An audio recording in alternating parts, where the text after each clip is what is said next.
রাধে রাধে। আমরা সকলেই জানি প্রতিটা মানুষকেই তার কর্মের ফল ভোগ করতে হয়, সেই কর্মটা সৎকর্মই হোক আর অসৎকর্মই হোক। মহাভারতের একটি শ্লোকে বলছেন, অবশ্যমেব ভোক্তব্যং কৃতং কর্ম শুভাশুভম না ভুক্তং সেইয়তে কর্ম জন্ম কোটি শতৈরপি। প্রতিটা মানুষকেই তার কর্মের ফল ভোগ করতে হয়, কিন্তু সেই কর্মের ফল কখন যে ভোগ করতে হবে তার কোনো নির্দিষ্ট সময় নেই, কিন্তু ভোগ করতে হবে। ভগবানের বিধান খুবই অগম্য। যতক্ষণ অতীতের যত পুণ্য জোরালো ভাবে রয়েছে ততক্ষণ পর্যন্ত বিষম পাপের ফল তৎক্ষণাৎ পাওয়া যায় না।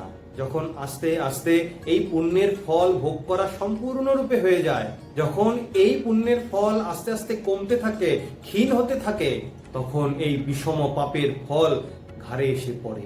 পাপের ফল ভোগ করতেই হবে, হয়তো এই জন্মে নয়তো পরজন্মে। সবশেষে একটাই কথা, তুমি তোমার কর্ম নিষ্কামভাবে করে যাও, কেমন কি ফল দেবে সবটাই আমার গোবিন্দ বুঝে নেবেন। রাধে রাধে।